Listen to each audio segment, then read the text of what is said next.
एगो त कहतिया मौगा पत्रकार मानवतिया हमार दुनू के पारा पारी लो लागता। एगो त कहतिया मौगा पत्रकार मानवतिया हमार दुनू के पारा पारी लो लगातार। भाई मान के चली कि अगर दोसर के गलती करत हवे उ तनी मुनी गलती करी हस तो हम ओकनी से दुगुना गलती करम ज्यादा। आ ईंट के जवाब पत्थर से हम हो परदेस जइबो तो है टटका माल का होई।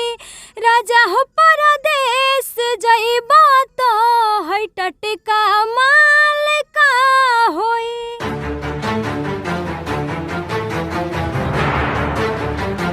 नमस्कार, मैं हूं विराट कुमार यादव और मैं अभी आया हूं गोपालगंज के आरके रिकॉर्डिंग स्टूडियो में, जहां पे एक कलाकार का वीडियो बहुत वायरल हो रहा है जिन्होंने मनीष कश्यप को लेकर एक गाना गाया हुआ है। तो अभी मनीष कश्यप काफ़ी चर्चा में है, बिहार के जो सिंगर हैं उन लोगों के बीच में। तो इन लोगों के बीच में एक युद्ध सा चल रहा है, जैसे कि इन्होंने मनीष कश्यप के सपोर्ट में कुछ गाना गाया हुआ है। अभी इसके पहले 1-2 दिन पहले हमने सुना हुआ था कि कुछ सिंगर के द्वारा, कुछ लड़कियों के द्वारा मनीष कश्यप पर कुछ विवादित गाना गाया हुआ था। तो अभी जो हम यहाँ पे आए हुए हैं तो हम आपको यहाँ के जो सिंगर हैं उनसे बात करवाता हूँ मैं आपको, और पूछता हूँ कि उनका कौन सा ऐसा गाना है जिसको लेकर के वो सोशल मीडिया पे काफ़ी चर्चा का विषय बना हुआ है। तो आइए, यहाँ पे गाना रिकॉर्ड कर रहे हैं, तो आइए मैं उनसे बात करवाता हूँ आपको। जी, आपका एक गाना काफ़ी सोशल मीडिया पर वायरल हो रहा है। पहले तो आप अपना नाम बता दीजिए। पहले तो जितना भी आपके चैनल के देखवैया बानी, जे भी भैया बानी, वो सादर प्रणाम करतनी हम। तो हमार नाम सिंगर ओम प्रकाश साहनी पड़ी। तो भैया इतना एकरा पहले भी इतना ना बढ़िया बढ़िया गाना गैलर नहीं है सो, तो केहू ना आयल हमनी के लगे। आज तनी मुनी का के वो सपोर्ट में गा दिहल गई गाना, तो रहुआ इनी बहुत लोग आवत हवे इंटरव्यू लेके जाता। बताई कहाँ हमें गलती कर दिले बनी गाना में। आपने जो गाना गाया उसको गाना को ज़रा एक बार गाएंगे? जी गाएंगे। गाना है कि मनीष भैया ताहर दूगो माल हो, से जे पशुते खाती बाड़ी सबे हाल हो। मनीष भैया ताहर दूगो माल हो, से जे पशुते खाती बाड़ी सबे हाल हो। एगो त कहतिया मौगा पत्रकार, एगो त कहतिया मौगा पत्रकार मानवतिया हमार दुनू के पारा पारी लो लगातार। भैया मनीष पत्रकार दुनू के पारा पारी कसब लगातार। बताइए, ऐसे आप अश्लील गाना गा रहे हैं और इस गाने को, अश्लीलता को ही लेके ये जो बवाल मचा हुआ है, अश्लीलता को ही लेके मचा हुआ है, और आप भले ही उनके सपोर्ट में ही, मनीष कश्यप के सपोर्ट में ही गाएं, लेकिन इतना अश्लील गाना गा रहे हैं। तो आप बताइए कि कैसे इसको, मतलब जो दर्शक हैं वो सेटिस्फाई होंगे इस बात से कि आप भी तो देखिए, अश्लीलता का विरोध आप अश्लीलता से कैसे कर सकते हैं? जैसे मान कर चलिए कि वो अच्छा आदमी जो अच्छा काम करता है उसको हम लगेंगे टॉर्चर करने के लिए, टॉर्चर लगेंगे करने, तो क्या कहेगा? हम आपको चाहते हैं, खूब बढ़िया से जानते हैं, मानते हैं, अपना भगवान आपको मानते हैं। आप पे कोई गाली दे, कुछ कहे, मौगा कहे, भड़ुआ कहे, चाहे भतार बनाने की कोशिश करे, वो कह के अपने लफ्ज़ों से, जिसका औकात नहीं है भतार बनाने के लिए, तो अब बताइए कि हमको हमारे जैसे चाहने वाले को क्या दिल से निकलेगा? यही निकलेगा। मान के चली कि अगर दोसर के गलती करत हवे उ तनी मुनी गलती करी हस तो हम ओकनी से दुगुना गलती करम ज्यादा। आ ईंट के जवाब पत्थर से हम देम। आपने जो गाना गाया है उस गाने को अगर मनीष कश्यप सुनते हैं तो क्या वो इस गाने से सहमत होंगे? जिस तरीक़ा से आप इसका विरोध कर रहे हैं, उन सिंगरों का आप विरोध किए हैं, क्या मनीष कश्यप इस बात को समर्थन करेंगे कि आप जिस प्रकार का ये गाना गा रहे हैं? जरूर समर्थन करियन भैया के। तो हम हाथ जोड़ के कहत तन कि ये खाली गाना तो सुन के देखो, जरूर समर्थन करियन।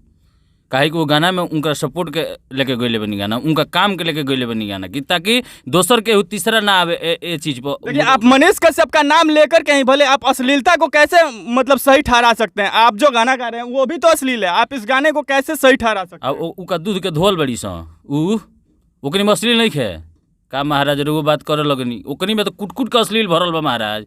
हम का कहले बनी, ओकनी क्लास लेवे के कहले बनी बात। कोनो ई नहीं कहले पारा पारी लो लगातार। रउआ दिमाग से सोचब नू तो अलग अलग ओकर एथी के लिए। तो इस गाने का क्या अर्थ निकाला जाए? अगर कोई इस गाने को समझना चाहता है तो आप किस प्रकार के समझाएंगे? ये इसलिए कि जैसे मान कर चलिए कि हम गए हैं कि दोनों के पारा पारी लो लगातार, ओकनी ये क्लास लेवे के बात बोल बा। रउआ हमरा से झगड़ा करम तो रउआ रउआ सब हम जाके पूछम नू, रउआ हमरा के भला बुरा कहम तो रउआ सब जाके पूछम नू, रउआ के डांटेम नू, समझाएम नू जे ना करे के काहे हम कइले बड़े के कहलक तो कइले, तो जे करिह सो ओ से ज़्यादा दुगुना हम गलती करेम, उ गलती और करिह सो तो दुगुना। एगो काजल राज बिया, अब बताई ना कहती है बनब मनीष पत्रकार बन जा भैया का सार, ई बताई उ कहाँ तक ले सही कर ले बिया। उनको के रेले जातनी आज एगो गाना गावे जातनी आ ताह न रेले में उनको के जो उनको बेल ना होई। तो आप मनीष कश्यप के काफ़ी कट्टर समर्थक लग रहे हैं, क्या आप मनीष कश्यप का मतलब बहुत बड़ा फैन है? का बजरंग बली है का छीर के दिखाएंगे सिनेमा जे हमें कितना हम प्रेम करें उनका से रही थी बजरंग बली तो हम चीर के देखी थी। तो मनीष कश्यप का अगर ये अब ये तो छोड़ दीजिए जनता पे या मनीष कश्यप पे कि आप सही हैं या इसके पहले जो गाना आया है वो सही है, तो अभी आप फिर इसके बाद कौन सा गाना आपका आने वाला है? जैसे एगो तो गाना रिलीज भइल बाबे, गाना गइल नहीं हमनी कि जतनी हम लोधियाना हो अरे ठीक से खई हो तू खाना हो, अरे जतनी अब लोधियाना हो अरे ठीक से खई हो तू खाना हो। तो उसके बाद में ये गाई हैं, तो इनसे सुनिए ये क्या कह रही हैं कि पलानी में जवानी के मोर हाल का होई। एक बार इनसे भी सुन लीजिए, इनके पास ले जाइए ना माइक, ये खुद गाएंगी। अच्छा। तो आप भी गाना गाती हैं? जी। आपका क्या नाम हुआ? सिंगर रूपाराज। तो आप जो आपका जो गाना है गा के जरा आप भी सुनाइए कि आपका गाना किस प्रकार का है?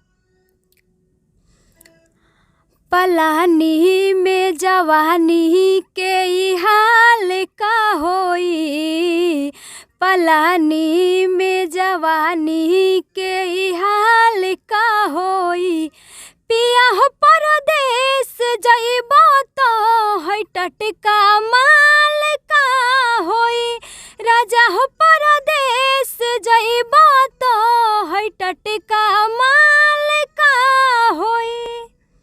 देखिए जैसे कि हम लोग अश्लीलता पे बात कर रहे हैं, अश्लीलता को लेके हम लोग यहाँ पे इनसे बात करने आए थे, तो इस आपको नहीं लगता है कि ऐसे समाज में जब इस टाइप का गाना जाएगा, अब दोनों से मेरा ये सवाल है कि इस टाइप का जब समाज में गाना जाएगा तो जो समाज है उस पर इसका क्या प्रभाव पड़ेगा, समाज के लोग क्या रिएक्शन देंगे, इस टाइप का कुछ? तो वही समाज खातिर तो बढ़िया गइले बनी सो, काहे नहीं वो समाज उतना प्यार दुलार दिले जितना है रउआ लो एहबरा के माइक ठूसो तनी लो मुँह में, बताई। अच्छा ये बताइए, अगर आप सक्सेस नहीं हो रहे हैं, आपका गाना नहीं चल रहा है, तो आप क्या चाहते हैं कि आप भी मतलब लोगों की तरह अश्लील गाएं, अश्लील गा के फेमस हो जाएं? तो क्या आप मतलब ये सब पब्लिसिटी के लिए कर रहे हैं, वायरल होने के लिए कर रहे हैं? ना महाराज जैसन कोनो बात, जबकि निमन लागी जौन चीज़ तो लोग के दिया खाए के, अब रउआ के दिया तब दाल भात सब्जी तो रउआ नहीं निमन लागता, आ रउआ के दिया तो भूजा तो उहे निमन लागत हवे, तो रउआ के उहे तो दिया जे जैसन सुनी वैसन तो सुनवैया जगह बारह लोग वैसन वैसन देवे के पड़ी। देखिए आपने भोजपुरी के भिखारी ठाकुर का नाम जरूर सुना होगा, जिनको भोजपुरी का शेक्सपियर भी कहा जाता है। जी, जी। आप जब भी सुनेंगे अपने बड़ों से किसी से भी सुन लें तो उनके बारे में कोई मतलब आप ऐसा बात नहीं सुनेंगे, उनको काफ़ी इज्जत दिया जाता है, और आपने वो शेक्सपियर भी हैं भोजपुरी भाषा के, तो उन्होंने अच्छा करके भोजपुरी का नाम रोशन किया हुआ है। जबकि अभी के जो कलाकार हैं वो इतना मतलब फुहड़ता फैला दिए हैं कि हर कोई लेके उनको ऐसे चर्चा कर रहा है। अगर जिसको मतलब सॉफ्ट पॉर्न देखना होता है वो भोजपुरी गाना देख लेता है अपने सॉफ्ट पॉर्न के लिए। तो आप लोग क्या ऐसे कुछ समाज में ऐसे गाना गाइए जिससे कि लोगों को अच्छा मैसेज आए। तो अभी आप लोगों का क्या कुछ और अच्छा प्लान है अच्छा गाने का? अच्छा तो सब रोजीना होता है, अच्छा सबके प्रयोग अच्छा तो रोजीना गावत नहीं सो, लेकिन अच्छा सुने वाला लोग नहीं खे, खाली खराबे सुनत हवे लोग बा। तो अच्छा कह के का करम से खाली तो तनी हमनियो सोचनी है खराब तनी कह दिया एगो जेतनो से तो लोग बा कम से कम चीन जाइए। अब जे इहो जानत न से इहो कम नहीं खन से इहो कुछ कर दिया से आ उ का कम बड़ी से वो कनी के ज़्यादा हम टारगेट में ले ले बनी तीनों के। तो अभी जो आपका मनीष कश्यप पे गाना है ये तो काफ़ी वायरल हो गया है, लेकिन इससे पहले आपने जो गाना गाया था क्या वो भी कुछ गाना है जो वायरल हुआ हो या चला हो? चलल बा होबरा रउआ लोग के जमाना ना रहे जानते नहीं, चलल बा गाना रहे सैड सॉन्ग कि सुन एगो बतिया बताबो सनम हो, हाँ सुन एगो बतिया बताबो सनम, देके दिलावा में हाँ देख के दिलावा में जाता रुका है हो गम, देख के दिलावा में जाता रुका है हो गम। अरे माटी कोड़ाई कल बारात घरे आई, होई सुनसान जहाँ बाजी सहाना आई। माटी कोड़ाई कल बारात घरे आई, होई सुनसान जहाँ बाजी सहाना आई। भूल न पाइब तोहर दिहल सीतम, भूल न पाइब तोहर दिहल सीतम। देख के दिलावा में, देख के दिलावा में जाता रुका है हो गम। और बताइए तो। देखिए ये कितना सामाजिक गाना है, इसको हम मतलब कहीं भी बैठ के छोटे बच्चों के साथ, अपने मम्मी पापा के साथ भी बैठ के ये गाना हम लोग सुन सकते हैं। तो ऐसे गाना गाने से हमारे भोजपुरी भाषा का नाम भी काफ़ी रोशन होगा। लेकिन अभी के जो हालात हैं वो काफ़ी बदतर हो चुके हैं।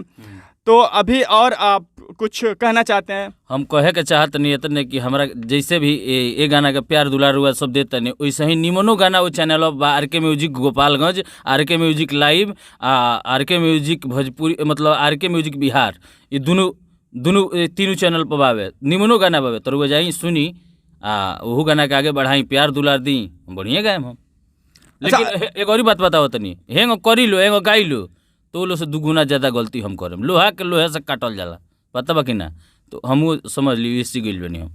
तो मुझे उम्मीद है कि ऐसे जो ये अश्लीलता फैला है, जहाँ मनीष कश्यप को बीच में ला करके इसके पहले जो सिंगर ऐसे गाना गाए हैं, उम्मीद है कि वो ऐसे भोजपुरी में भोजपुरी को बदनाम और एक पत्रकार, ईमानदार पत्रकार को बदनाम करने की कोशिश नहीं करेंगे। लेकिन उससे पहले एक और छोटी सी बाइट इनसे भी ले लेते हैं कि रूपा जी, आपका कोई गाना जो वायरल हुआ हो और इससे पहले जो अच्छा गाना हो, आपको लगता हो कि वो अच्छा गाना है, तो आप भी गा के सुना सकते हैं। बहुत सारा मतलब भइल बा, बट वायरल नहीं के भइल कोनो।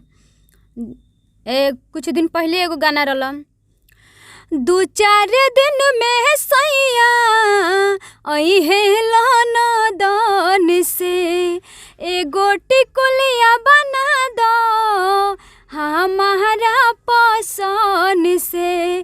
2-4 दिन में सैया अइहे लनदन से, एगो टिकुलिया बना दो हमारा पसंद से। होई मशहूर पूरा इंडिया में, होई मशहूर पूरा इंडिया में। सैया के फोटो तो लगाई हपट हेराऊ हो बिंदिया में, किए हो राजा जी के फोटो तो लगाई हपट हेराऊ हो बिंदिया में। तो मैं उन तमाम श्रोता, तमाम दर्शक से यह अपील करूंगा कि अगर भोजपुरी में फुहरता को रोकना है तो इस प्रकार के जो अच्छे गाने हैं, जिनसे भोजपुरी का नाम रोशन होता हो, समाज में अच्छा मैसेज आ रहा हो, तो ऐसे गानों का समर्थन ज़रूर करें। और जो फुहरता फैलाने वाले हैं, भोजपुरी को बदनाम करने वाले हैं, उनका ज़रूर बाइकआउट होना चाहिए। भोजपुरी में ऐसे लोगों का बाइकआउट कीजिए जो बहुत ही गंदा गाते हैं।